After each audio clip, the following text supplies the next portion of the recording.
es cierto entonces que la reforma que hay que hacer, para mí, y acá un poco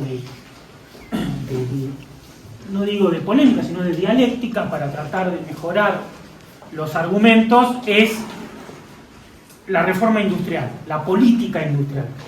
No hay ningún país que sea industrial sin política industrial.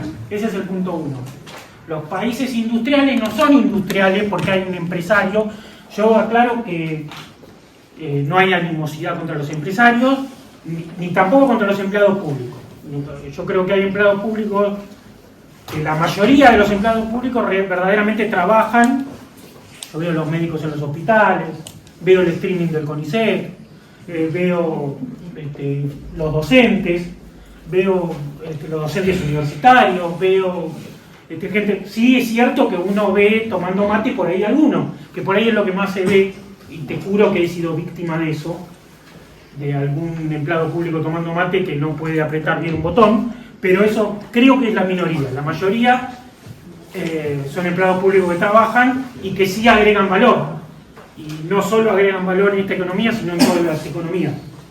O sea que creo que un país peronista es un país donde hay armonía entre los trabajadores que quieren trabajar y, por supuesto, los empresarios, que nadie dice que son explotadores, sino que hay que, digamos, acomodarse a un sistema donde haya un reparto equitativo de los aumentos de productividad.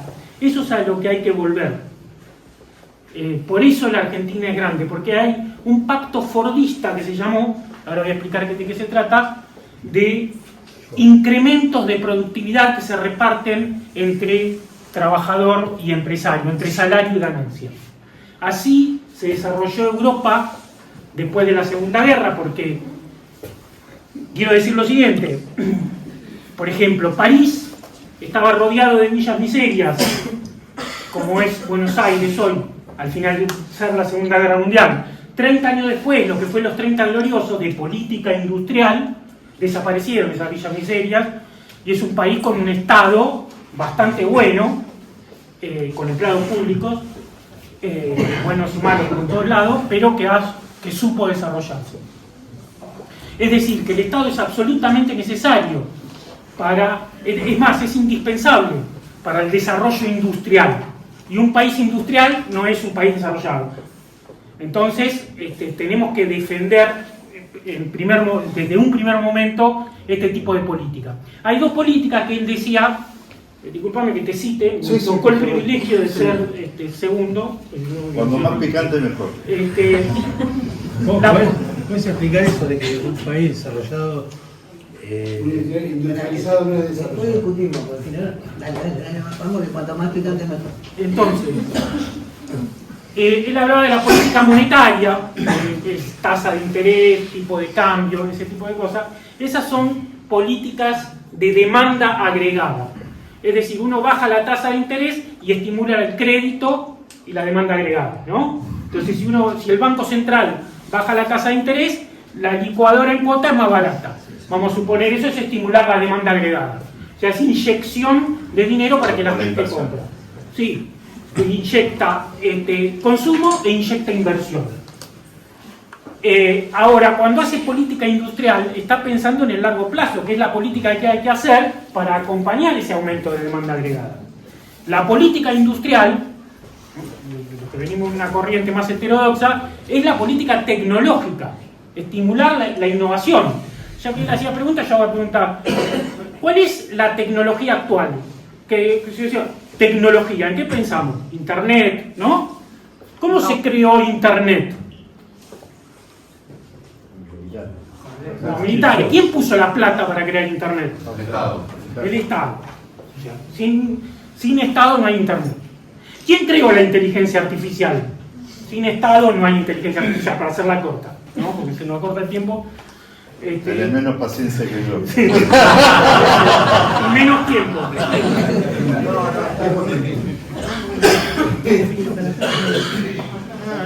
Quedan 40 minutos. Perdón. No hay apuro. Bien. Se van a quedar. Entonces, el Estado somos todos, incluyendo los empresarios. empresarios, no es que están los empresarios, acá una clase aparte, y el Estado, los empresarios están adentro del Estado.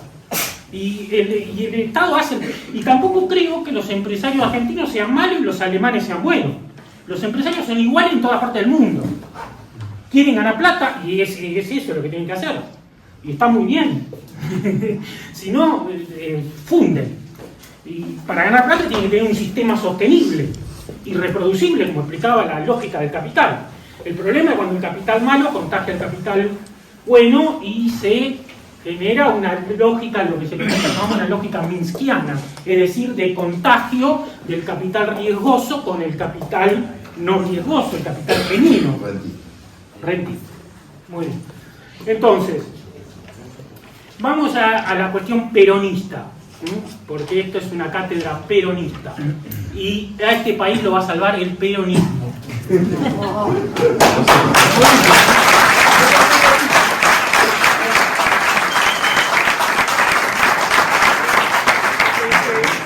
¿Por qué desde hace 50 años estamos en crisis? ¿Sí? ¿Y por qué otros países en ese mismo lapso, los países del sudeste asiático, China, Corea del Sur, Japón, después de la Segunda Guerra, por qué crecieron y por qué se industrializaron? Y se industrializaron porque aplicaron peronismo. ¿Entienden? Los chinos tienen ahora el año que viene empiezan el programa quinquenal, el plan quinquenal número 15. Coincido. Son los planes peronistas, si uno los lee bien. El plan del 47 al 52, ¿sí? Primer plan quinquenal, plan de industrialización. El segundo plan de industrialización peronista, del 52 al 57, abortado por la fusiladora en el 55, ¿sí? Pero, sin embargo, la industrialización continuó con otras aristas, pero continuó. ¿Está claro? Entonces, ¿cuál era el eje de la industrialización? Desde lo mano de obra intensiva, desde lo textil, desde las industrias que contratan mucho, hacia las industrias con capital, con fierro, decimos en la jerga industrialista, con cosas, con máquinas. Porque ¿cómo se produce la innovación, el aumento de productividad? La combinación entre el que demanda la máquina y el que produce la máquina. Esa es una cuestión a tener en cuenta. La relación productor-usuario de tecnología es fundamental para el desarrollo capitalista. Si no, no funciona. Porque es cierto que hay que competir, pero hay que competir defendiendo lo nuestro. Ningún país se regala industrialmente. ¿Sí? Pongamos 2 líneas de 4, porque si no, nos van a llenar de goles.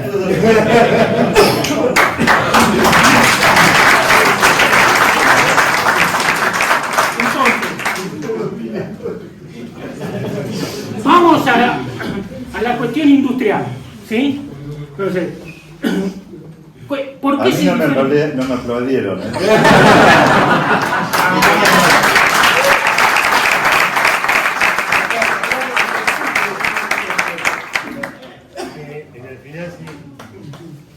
Entonces, primer plan industrial, segundo plan industrial y después una serie de altibajos políticos, golpes de Estado, persecuciones, luchas de poder que dieron a la Argentina un crecimiento industrial muy importante desde mediados del siglo XX hasta el año 1975, para poner una fecha. ¿Sí? En ese lapso la Argentina creció y se fortaleció industrialmente. Y eso es lo que hace que Argentina se diferencie de los demás países de América Latina. Argentina se diferencia de los demás países de América Latina porque en esos planes había un plan de educación, de gasto público, de incorporación de las masas sociales al consumo popular, a la vida, a ser personas, a tener una dignidad. Durante ese periodo, y es la cultura del trabajo, porque el peronismo es la cultura del trabajo, no es la cultura del ñoqui. Entonces, durante ese lapso se generó una situación sostenible, un país sostenible, ciertamente con algunas dificultades, pero lo que vino después es catastrófico. Y lo que vino después, del 75 hasta la actualidad, si quieren, son 50 años, ¿verdad? Esos 50 años son los peores años de la Argentina. que sin embargo todavía gracias a tener peronismo en nuestra sangre podemos subsistir. ¿Qué es lo que pasó durante estos 50 años? Estos 50 años, del 75 a hoy, está atravesado por una lógica, a mi juicio, algo maligna, que se llama las 4 M. Las 4 M. Las 4 M son M de Oz, que no es el mago de Oz, es Martínez de Oz, ¿sí? Menem, Macri. Yo no lo nombro.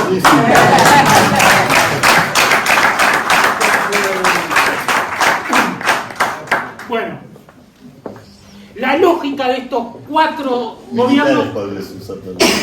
Bueno, Martínez, es similar, es desindustrializar, ¿sí? Es desindustrializar. Este periodo, uno prende la tele o ve por los medios a veces. No, hace 50 años que tenemos peronismo. Justamente al revés, hace 50 años que no tenemos peronismo.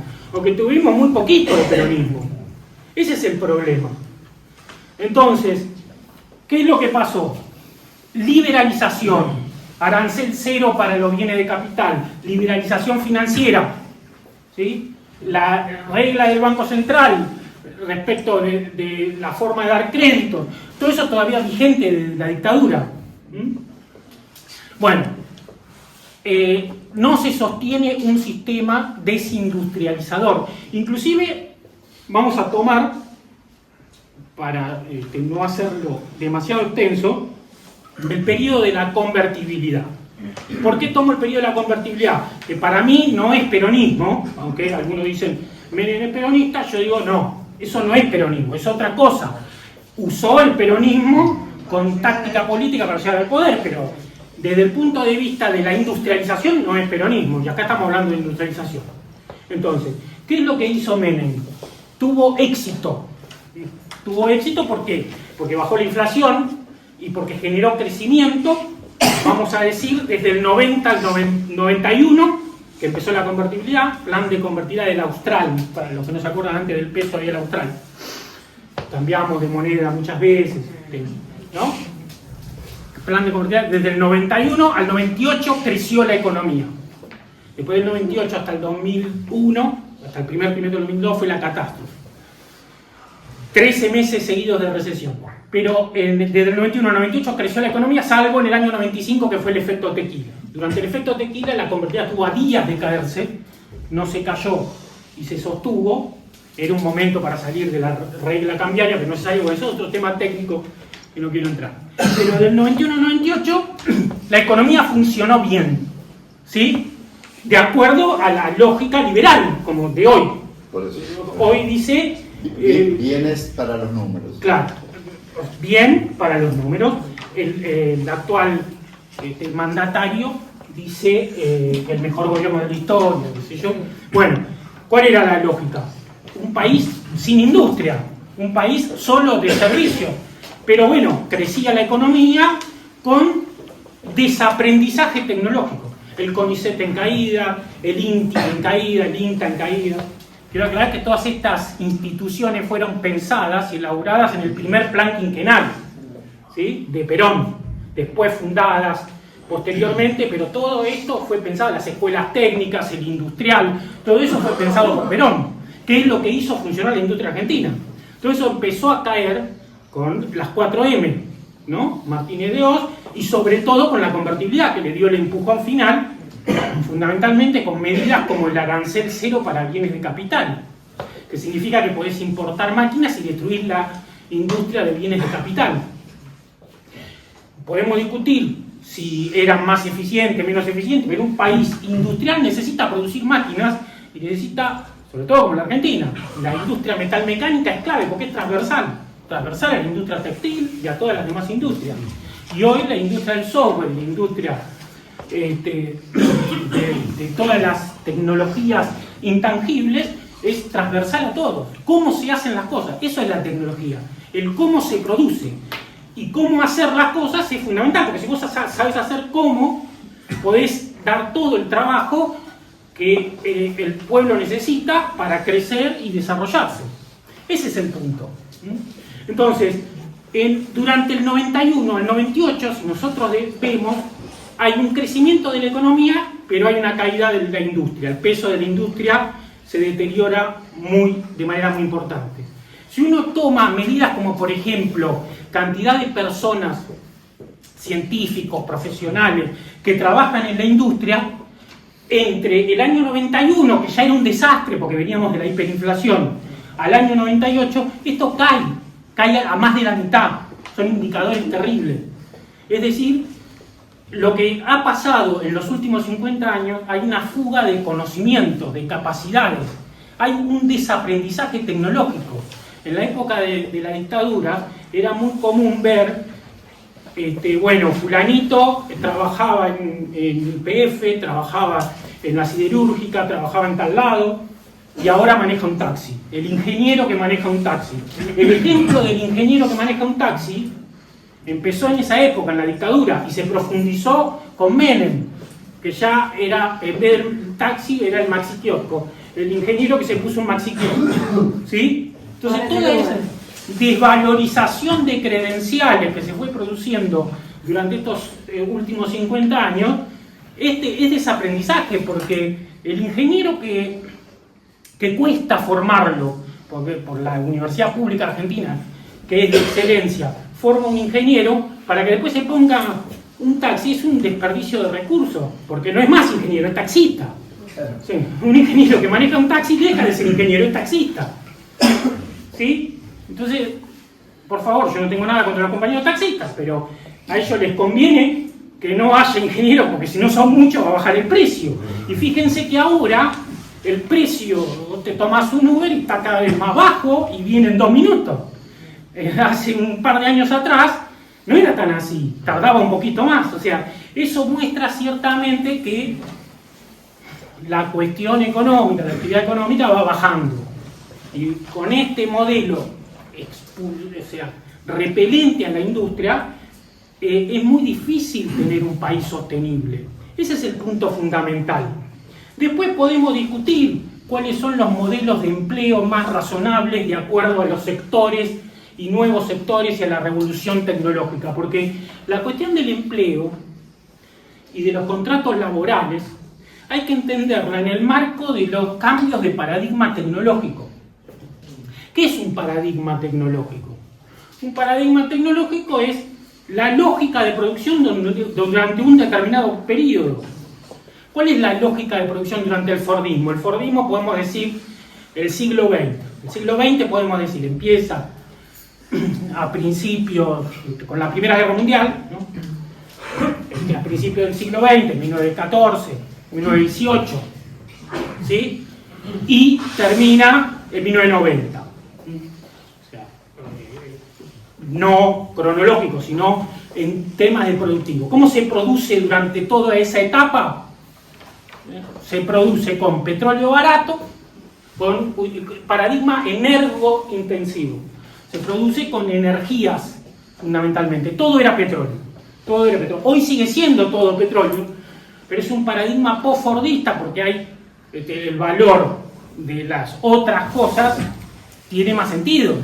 Las nuevas tecnologías informatizadas, la biotecnología, los nuevos materiales son componentes sumamente que agregan mucho más valor relativamente que el petróleo, agrega mucho más valor que antes. No es que el petróleo desapareció, pero hoy el petróleo baja y sube de precio y no sé, el mundo no explota. Antes, en 1973, el petróleo se multiplicó de 3 a 18 y el mundo cambió abruptamente. Entonces, ¿qué es lo que pasa? Hay que entender las relaciones laborales en un contexto tecnológico diferente. Ahora los trabajos que se generan no es un trabajo para toda la vida como antes, que antes era el empleado de fábrica que iba y tenía su laburo y siempre hacía lo mismo. En el Fordismo, en esa etapa, el trabajador hacía, ¿no? Vieron la película de Chaplin, después fue evolucionando un poco, pero todos hacían más o menos la misma operación, trabajo repetitivo, sin pensar, pertenecían, era un engranaje más del sistema.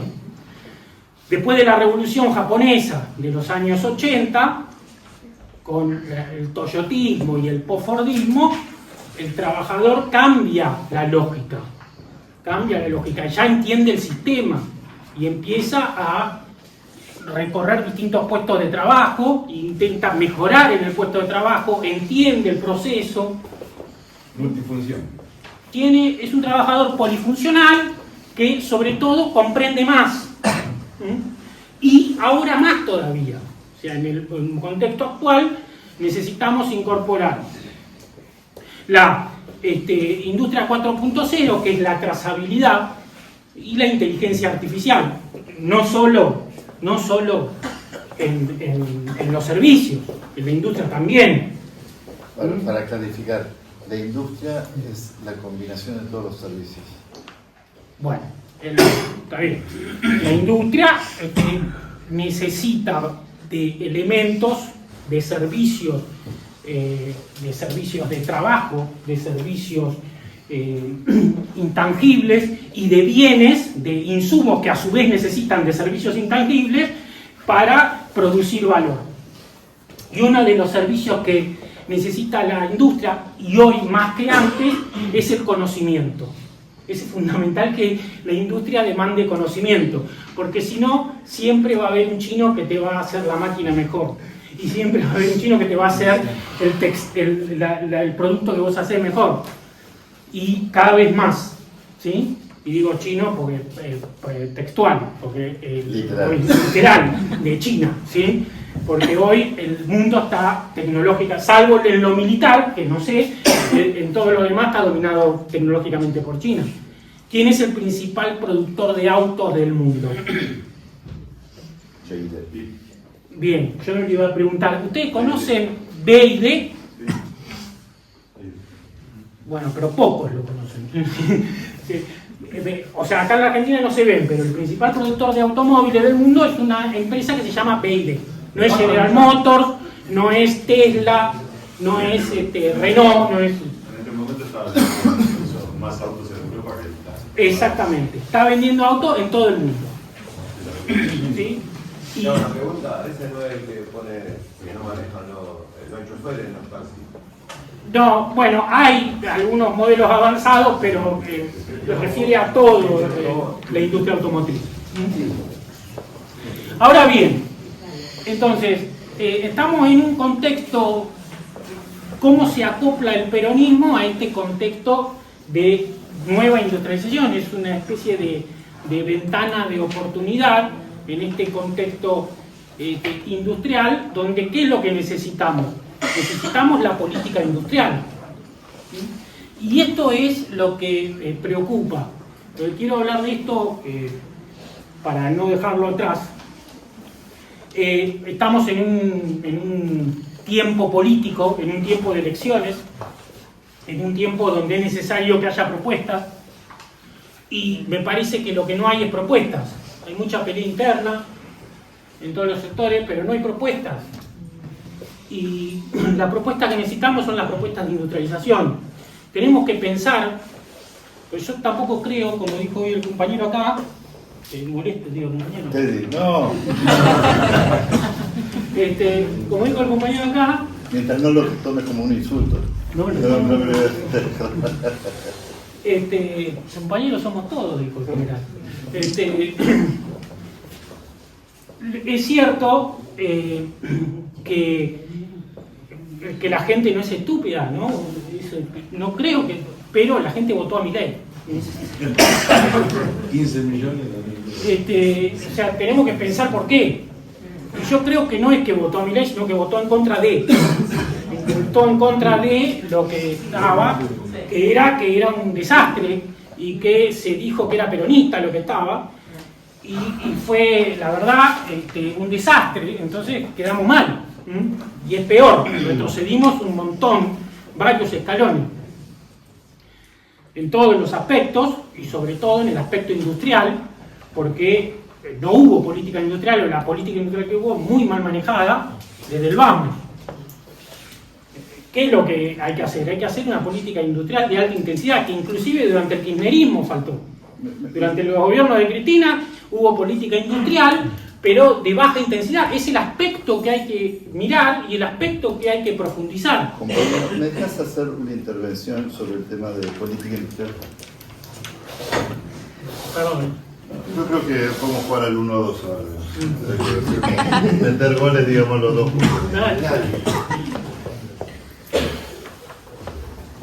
Yo estoy en un grupo que se llama el Grupo RAP, donde hay 200 políticos y 60 empresarios más o menos.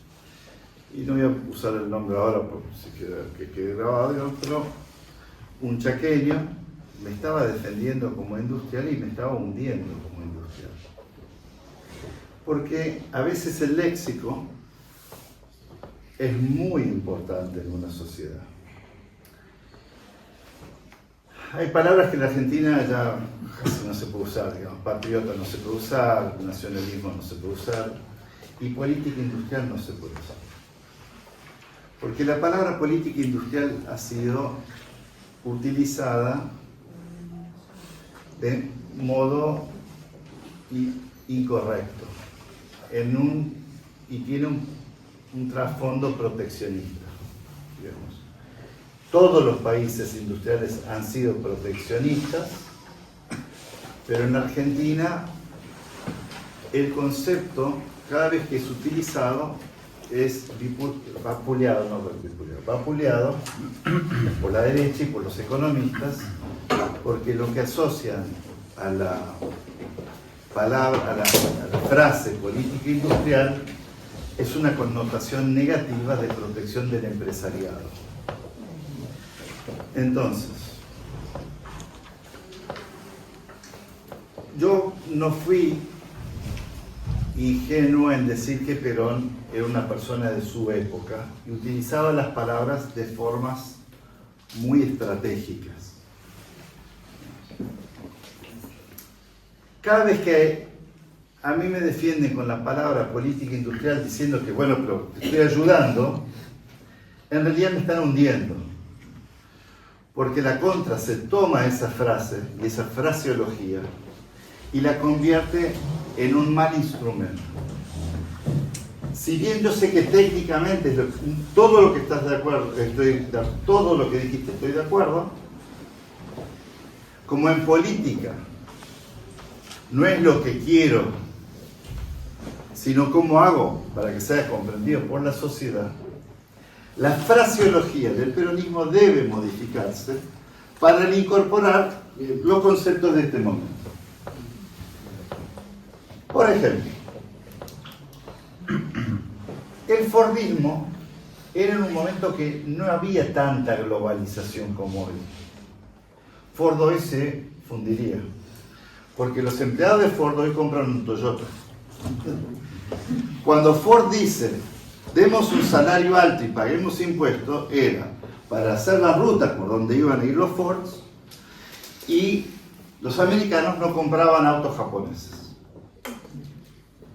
La importancia de comprender los contextos del mundo para hacer política y ayudar a los que uno quiere ayudar, que son los operarios y los trabajadores de la Argentina, porque de esa forma, con ocuparme de ellos, mejora la situación de los empresarios, que es lo que hizo Perón. En diferentes contextos tiene que tomar diferentes formas. Yo quise intervenir haciendo uso de la única vez que probablemente me escuchen, digamos, porque probablemente vos tengas otras oportunidades. Porque es por callarnos la boca que a veces no se comprende, y cuando sucede una cosa así, muy pocos saben interpretar lo que sucedió en el proceso. Porque a la pregunta en la que concuerdo 100% que hace 50 años que la Argentina está dejando de ser industrial, pero gracias a los esfuerzos del 45 en adelante y algunos otros, digamos, la matriz todavía sigue viva, para que en el futuro haya el peronismo como institución debe tener un muy buen lenguaje, no el actual. El actual es desastroso. Yo tengo amigos peronistas que cuando hablan entre ellos no entiendo ni qué mierda están diciendo, digamos. Porque se están hablando entre ellos y no hablándole a la sociedad que votó, digamos, 15 millones de personas votaron eso. Y para comprender cómo hablarle a esa gente hay que usar una fraseología distinta. Que si yo te dijera ahora cuál, no tengo muy claro, digamos.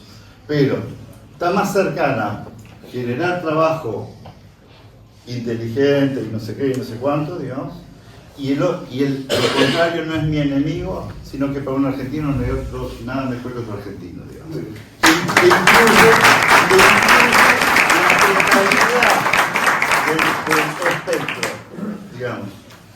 Muy importante la fraseología. Creer que una sociedad actual se puede atacar el tema por la racionalidad de lo que estoy diciendo es de una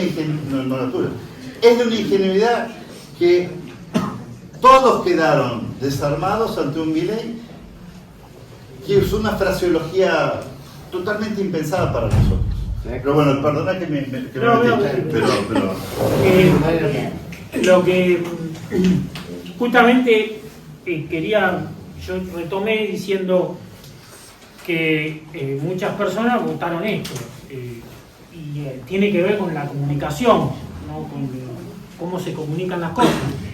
Y a mí me parece que hay que retomar propuestas de comunicación que sean interesantes y que lleguen para que la gente vuelva a confiar en algo que evidentemente funcionó, porque en este país lo que funcionó fue el peronismo y casualmente lo que Milei llegó al gobierno con algo que no funcionó, que fue la convertibilidad, que funcionó, que cuando funcionó mal, y cuando se fue terrible, en helicóptero se fue la convertibilidad, y nos dejó la peor crisis, porque el peor año de la historia en términos de crecimiento económico fue el año 2002, justo cuando terminó la convertibilidad. O sea, la convertibilidad nos dejó un desastre y ahora es una especie de volver a una convertibilidad de baja intensidad, con la fraseología, con la comunicación, con alguien que nos dice crecimiento con dinero y sin dinero.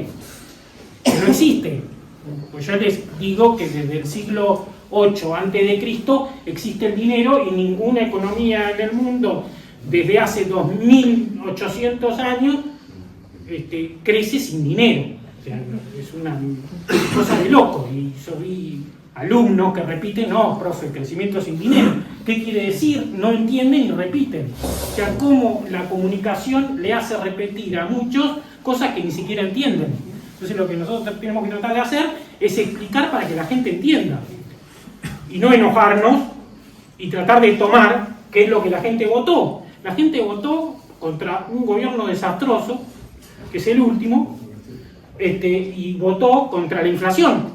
Entonces tenemos que prestar atención, industrializar sin inflación. Y explicar que industrializar, política industrial, es justamente aumentar la oferta de bienes y servicios. Cuando aumenta la oferta de bienes y servicios, bajan los precios. Entonces, mantener. La idea es no cortar la inflación con la política monetaria, porque es cierto que hay una relación entre emisión monetaria e inflación. Bueno, las dos son consecuencias de las mismas cosas. A ver, si uno emite, o sea, para que haya inflación tiene que haber dinero. Tiene que haber más dinero para que haya inflación. Pero el asunto no es ese, el asunto es cómo mejorar la economía con emisión para que la economía funcione, porque sin dinero la economía no funciona. ¿Sí? O sea, es como que yo voy al médico y le digo, me duelen las piernas. Con trabajo, no con emisión. Yo voy al médico y me digo, me duelen las piernas. Bueno, yo le soluciono el problema. ¿Cómo hace para solucionar el problema? Me corta las piernas. No va a poder ahora, no tiene más dolor de piernas. Eso no es. Entonces, sacarle el dinero a la economía es como cortarle las piernas a un paciente. Le solucionás el problema. El tipo puede, no le duele más la pierna, pues no las tiene. Pero no va a funcionar más. ¿Se entiende? Entonces, no está bien estar en contra de la emisión, el déficit fiscal. A veces se confunde el déficit fiscal con el déficit externo, porque el problema de la inflación en la Argentina es un problema de falta de dólares, porque la Argentina está particularmente dolarizada respecto del resto del mundo. Uno va a Brasil y anda a pagar con dólares a un hotel. Eso es un síntoma, no es un problema. Sí, es un problema también. No, no, perdón, es importante de vuelta, perdonar, pero quiero que aprovechen de que hay un empresario. La emisión, el gasto público, la falta de dólares no son problemas. del mismo tema, del mismo analogía que la fiebre no es un problema. La fiebre, la emisión, la falta de dólares son síntomas de un problema anterior.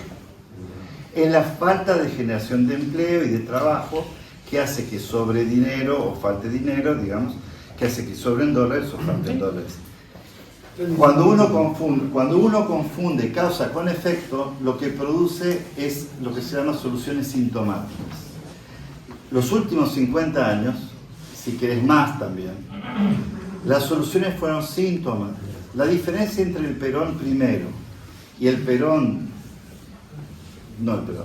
los que después dijeron que eran peronistas, era que Perón ataca el problema de fondo, que era un mundo que porque estaba reconstruyéndose no iba ni comprarle materias primas ni venderle tecnología.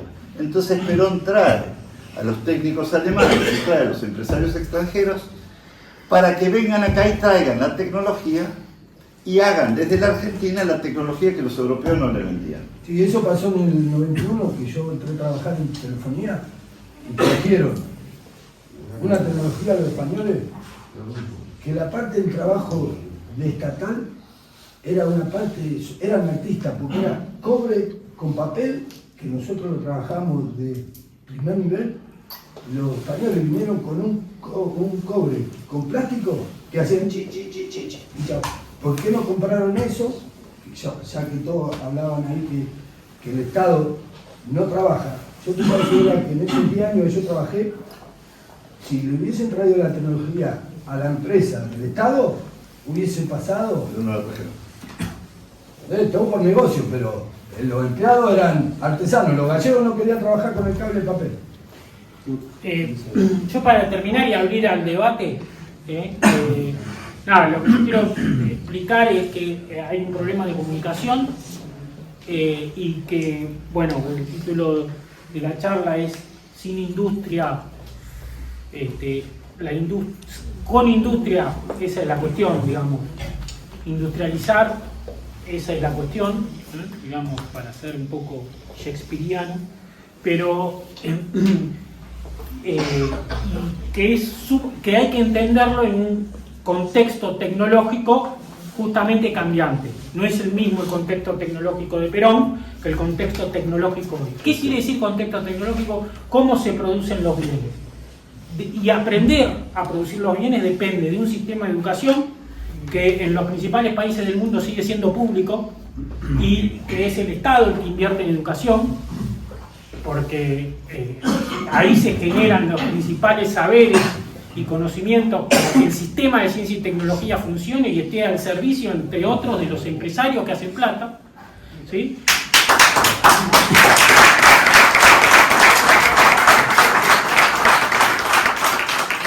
Y justamente de la mano de la educación pública de calidad, yo vengo de la universidad pública, pero como yo sabía, estudié en la universidad pública, pero además hice el colegio secundario público, hice el colegio primario público. Yo no sé si mi hija hoy tiene la misma suerte de tener la educación de calidad pública que tuvimos nosotros gracias al peronismo, ¿no? La universidad pública en decadencia es uno de los principales síntomas, efectos o lo que sea de la decadencia social, ¿sí? Te lo digo. Y me parece que teniendo otro tema, y con esto cierro, el tema de la crueldad. La crueldad, más allá de lo malo, es contraproducente porque desencadena y para un montón de actividades que sí generan valor. Porque yo creo que la persona que cuida a un discapacitado está altamente preparada y genera valor, tiene una formación y la sociedad decidió asignar valor ahí, y eso es valor, no son camisetas, pero es un servicio que tiene un valor muy importante y es altamente valorado por un sector de la sociedad. De sacar, desproteger a los jubilados, desproteger a los discapacitados, hacer todo ese tipo de crueldad, más allá de la crueldad en sí, de ser mala gente, por no usar otro concepto más duro, mala gente, es desacelerar la producción de valor.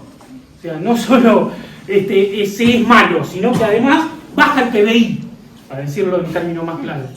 Entonces, hay que buscar un Estado inteligente, buscar un Estado al servicio de la industrialización y convencer con un discurso que hay que cambiarlo, coincido 100%, para que el peronismo vuelva al poder cuanto antes, porque esto no se aguanta más.